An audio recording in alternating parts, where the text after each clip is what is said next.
구매하시게 된 이유가 카이엔까지 고민을 파나메라의 장점은 뭐가 있을까요? 디자인을 CLS랑 굉장히 포스가 화려함에 끝인 것 같아요. 배기음에 대해서는 6기통이라서 그래서 승차감을 많이 기대는 안 했는데 희소성은 장점인가요? 조차 모지하고 단점은 뭐가 있을까요? 출력이라고 생각합니다. 마일드 하이브리드 에어 서스펜션이죠. 1억짜리 넘는 차에는 공조 조작할 다 가르는 연비는 단점인가요? 계기판상 기준으로는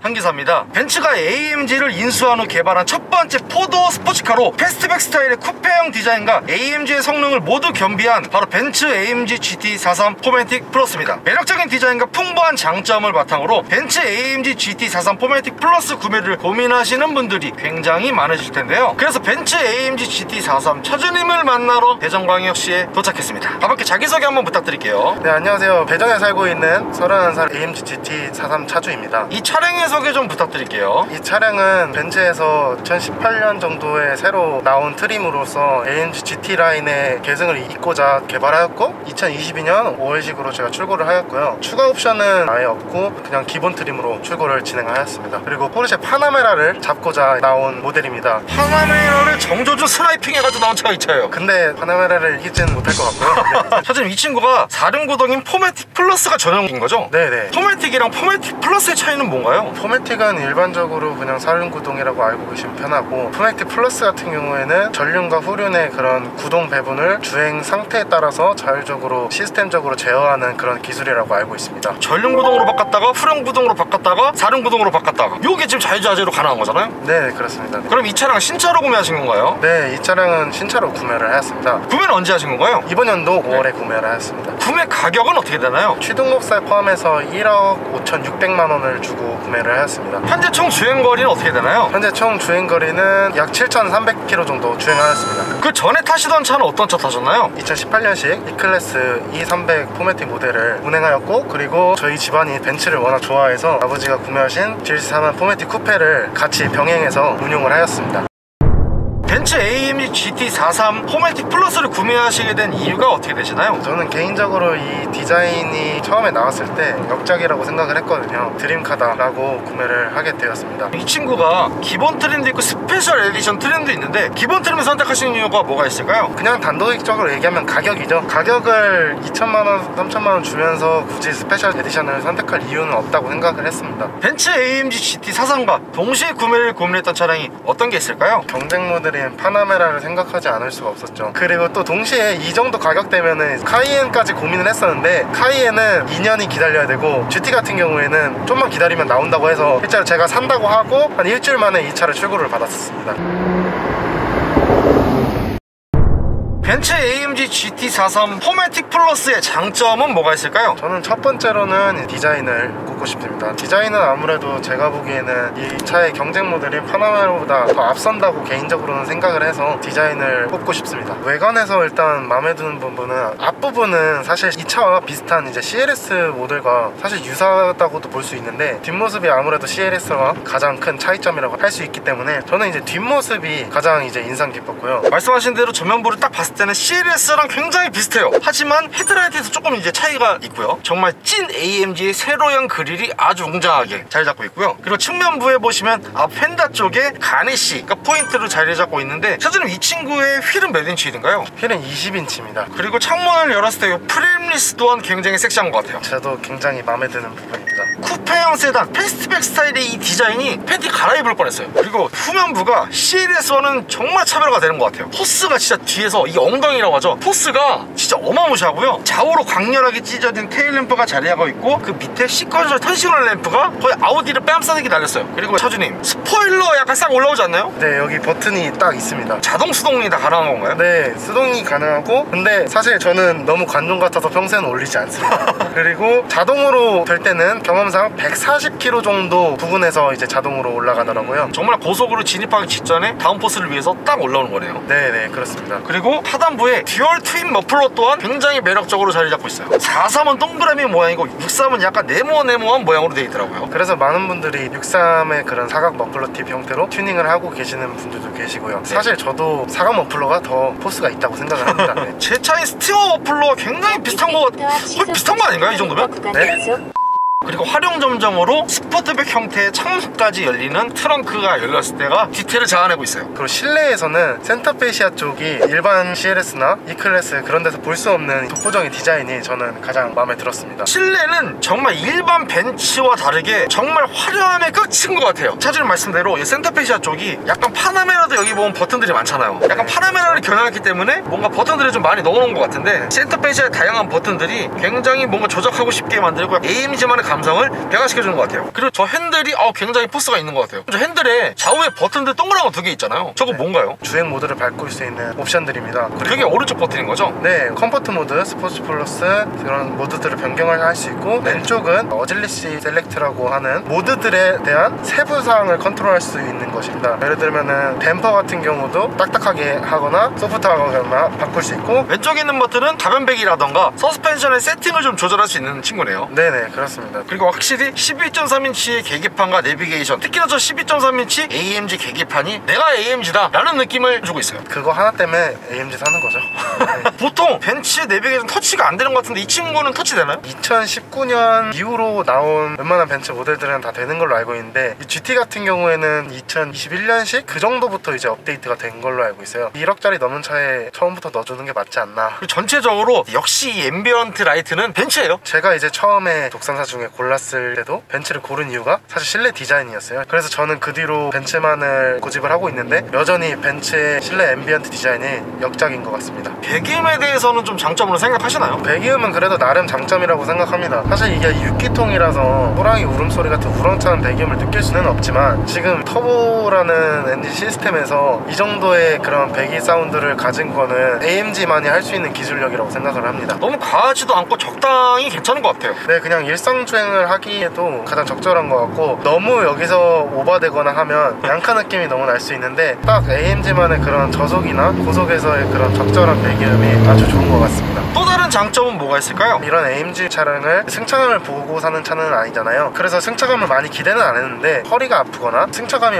대놓고 너무 안 좋거나 사실 그러지도 않습니다. 그래서 저는 이 차의 승차감은 장점이라고 생각합니다. 그래도 어찌됐건 GT카기 때문에 어느 정도 장시간 운행을 하셨을 때 생각했던 것만큼 불편하진 않으신 거네요. 네, 그렇습니다. 그러면 2열에 타셨던 지인분들의 반응은 어땠나요? 생각보다 일단 뒷 공간도 넓다고 하시고, 그리고 뭐 승차감에 대해서 이렇게 불만을 가지시진 않았습니다. 그러면 승차감과 더불어서 이 친구의 정숙성에 대해선 어떻게 생각하시나요? 고성능 차량이다 보니까 정숙성에 그렇게 치우친 차는 아닌데, 그럼에도 불구하고 컴포트 모드로 놓고 달리게 되었을 때 그렇게 시끄러운 느낌을 많이 못 받았고, 완전 고속주행이 아니고서는 풍절음 같은 것이 안쪽으로 들어오는 것을 그렇게 크게 느끼지 못했습니다. 이 친구의 실내 공간에 대해서는 좀 장점인가요? 저는 실내 공간은 나름 장점이라고 생각합니다. 실제로 제가 운전함에 있어서 그렇게 큰 불편은 없고, 그럼 트렁크 공간도 좀 만족하시나요? 트렁크 공간이 생각보다 되게 넓더라고요. 저 끝에 우산이 있었는데 거기까지 꺼내려면 손이 안 닿아서 트렁크를 올라타서 이제 들어가서 꺼내야 되더라고요. 그래서 트렁크 공간은 굉장히 넓은 걸로 생각을 하고 있습니다. 근데 차주님, 이 녀석이 도로에서 보기는 쉽지 않은데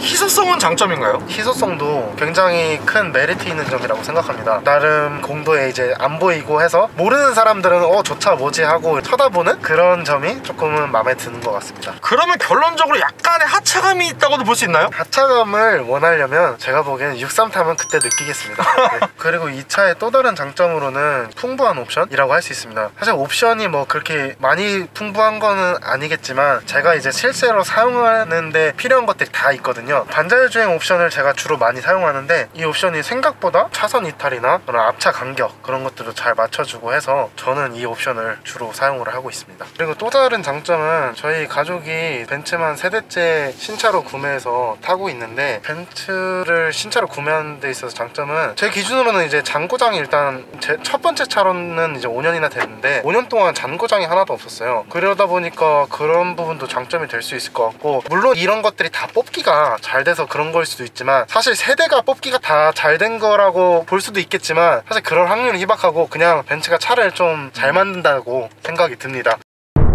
벤츠 AMG GT43 포매틱 플러스의 단점은 뭐가 있을까요? 저는 출력이라고 생각합니다. 출력 나쁘지 않지 않나요? 367마력에 22마력의 전기 모터가 추가되어 있는 마력으로 알고 있는데, 그 마력이 수치상으로는 그렇게 나쁘지는 않을 수도 있는데, 이 차의 무게와 차의 크기를 생각하면 AMG이긴 한데 그렇게 높은 출력이라고 할 수 없는 것 같아요. 조금 더 높은 출력을 갈망하게 되는. 그렇죠. 왜냐면 실제로 단적인 예로 CLS53 같은 경우는 420마력이에요 얘보다 더 낮은 급 차인데 더 높은 마력을 가지고 있으니까 이 마력수가 저는 낮게 느껴지는 거죠. 그래서 GT를 63으로 가자 하기에는 또 가격이 너무 비싸고, 해외 쪽에서는 AMG GT 53 모델이 있는 걸로 알고 있습니다. 53 모델이 어떻게 보면 제가 원하는 그런 마력수대인데 그게 들어오지 못한 게 사실 제일 아쉽습니다. GT 53 같은 경우 가격이 아마 책정됐다고 하면 1억 7천 정도가 형성이 됐을 텐데, 그러면 지금 이 기본 GT43의 스페셜 에디션 모델과 거의 가격이 비슷할 텐데, 들어왔다라고 하면 저는 53으로 구매를 했을 것 같습니다. 아까 전에 말씀하셨던 22마력이 추가가 된다는 게 48V 마일드 하이브리드이기 때문에 그 출력이 추가가 되는 거죠. 네, 마일드 하이브리드 이 48V 이 배터리 시스템에 의해서 추가되는 거는 출발 시, 가속 시에 약간의 그런 출력 보조, 그리고 에어컨 공조 기능, 그럴 때 그렇게 초반에 기동이 많이 필요할 때, 에너지가 많이 필요할 때 모터의 기능을 추가적으로 하는 거고요. 이거 페이스리프트가 되기 전 이 초창기 모델에는 마일드 하이브리드 이 시스템에 이슈가 있어가지고 출력이 보조가 돼야 되는데 이제 제대로 보조가 안 되고, 그로 인해서 에어컨 공조 시스템 뭐 꺼지는 등 그런 이슈가 있었다고 저는 알고 있습니다. 또 다른 단점은 뭐가 있을까요? 아무래도 에어 서스펜션이죠. 에어 서스펜션은 1억짜리 넘는 차에는 사실 들어가야 된다고 생각하거든요. 물론 저는 그렇게 큰 차이를 느껴본 적은 없어서, 저는 개인적으로는 에어 서스가 없던 있던 괜찮지만 이 차를 사고 싶어 하시는 분들은 충분히 단점으로 느낄 수도 있다고 생각을 합니다. 근데 에어 서스펜션을 얻고 싶다 하면 기본 모델이 아닌 스페셜 에디션 트림으로 가야만 에어서스가 달리지만, 그러기 위해서 2천에서 3천만 원을 더 줘야 되는 거예요. 거기에 그리고 추가적으로 고장나면 수리비가 배로 들겠죠. 그러면은 차를 바꿔야 될 수도 있습니다. 네. 어찌됐건 AMG이기 때문에 연비는 단점인가요? 네, 연비는 아무래도 단점이라고 할 수 있습니다. 기본적으로 계기판상 기준으로는 한 3km? 리터당 3km 정도 나오는 것 같습니다. 3이요? 예. 3km 정도가 설마 평균 연비는 아니죠? 평균 연비는 아니고요. 고속도로에서 한 대략 9 정도라고 생각하시면 될 것 같습니다. 그럼 평균 연비는 몇 정도인가요? 많이 잡아도 5km라고 할 수 있습니다. 아무래도 AMG라서 더욱더 그런 것 같습니다. AMG이기 때문에 이 친구들이 엔진 튜닝을 할 때 마음껏 튜닝을 한 것 같아요. 네, 그렇습니다. 그리고 또 다른 단점은 선루프 닫을 때 수동입니다. 이게 열 때는 자동인데 닫을 때는 힘쓰라고 되어 있네요. AMG인데 1억 5천짜리 차인데 잠깐 이 수동이에요 이거? 네, 수동입니다. 에?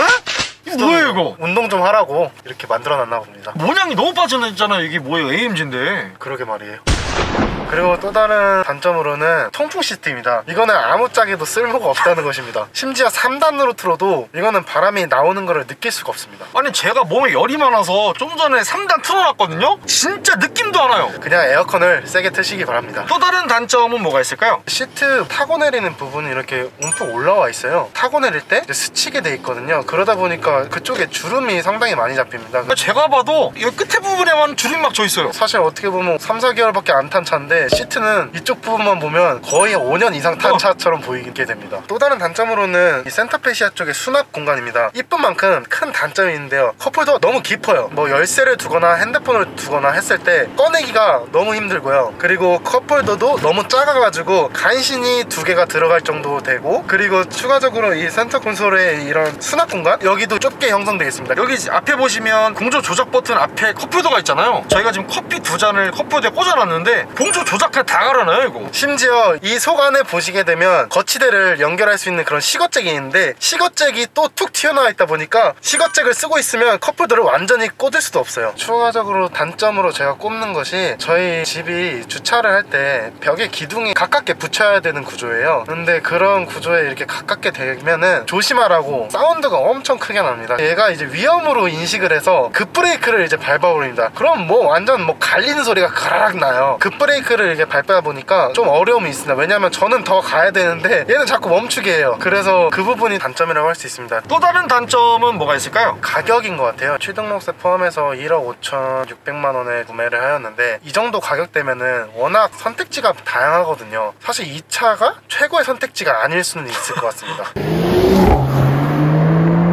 벤츠 AMG GT43의 한 달 유지비는 어떻게 되나요? 보험료는 제가 아직 아버지 밑에 들어와 있어가지고 120만 원 정도 연에 내고 있고요. 그럼 차값은 한 달에 얼마나 나가시는 건가요? 저는 100% 현금이 아니고 9천만 원을 일시불로 지불하고 나머지 금액은 5년 할부로 하고 한 달에 117만 원 정도가 나오고 있습니다. 기름값은 어떻게 되나요? 사실 기름값 걱정하면은 타고 다니면 안 되죠. 그래도 이제 감안해서 말씀을 드리면 제가 기름값을 넣을 때 생각을 하고 넣는 건 아니지만 대략적으로 50에서 60 그 정도 나오고, 그러면 5, 60만 원 정도가 한 달에 한 1000km 정도 볼 수 있을까요? 100km인 것 같습니다. 아, 그 정도로 연비는 쓰레기다. 네, 그렇습니다. 기름값 관해서 제가 일례로 강원도를 다녀온 적이 있는데 1박 2일 동안 고급륜 주행을 하다 보니까 30만 원 정도 들었던 것 같습니다. 대전에서 강원도 바다 한번 보고 오시는데 고급률 기준으로 30만 원이요? 네, 그렇습니다. 벤츠 AMG GT43을 구매하신 걸 후회하시진 않나요? 반은 맞고 반은 틀린데요. 후회를 안 하는 점은 아무래도 디자인적으로는 저는 개인적으로 마음에 들고요. 그리고 후회하는 점 한 가지가 있는데요. 이제 제가 63을 원래는 고민을 했습니다. 물론 새 차는 아니고요. 중고 매물로 구매를 하려고 했었지만 2만 킬로 정도 내외로 1억 8천에서 2억은 안 되는 걸로 이제 시장 형성이 돼 있는 것도 알고 있어가지고 살까 말까 고민을 했었는데 그래도 새 차지 하고 이제 43을 구매를 했는데 그 점이 가장 후회스럽습니다. 아버지도 뒤에 타보시더니 뭐 이거 43 이제 이쁘기만 하지 잘 나가지도 않네 이런 식으로 언급을 하시고 제 친한 친구들을 항상 태우면은 43이라고 맨날 놀립니다. 마지막으로 하고 싶으신 말씀 있으신가요? 이 차를 구매하려고 대기하고 계시는 분들 있으실 텐데요. 이번 연도에 연말에 2022년식을 받으시지 마시고 2023년식을 받으시는 것도 추천드립니다. 그 이유는 일반 모델에도 에어 서스펜션이 들어간다는 소리가 있거든요. 그래서 저도 사실인지는 모르겠지만 만약에 들어가게 된다면 23년식을 꼭 받아보시는 것을 추천을 드립니다. 벤츠 AMG GT43 구매를 고민하시는 분들에게 많은 도움이 되었으면 좋겠습니다. 구독과 좋아요, 살포시 부탁드리고요. 그리고 제가 차주 인터뷰 진행을 위해 전국 방방곡곡 가고 있으니 아래에 있는 메일 주소로 출연 신청 부탁드리고요. 형님들 오늘도 좋은 하루 되세요.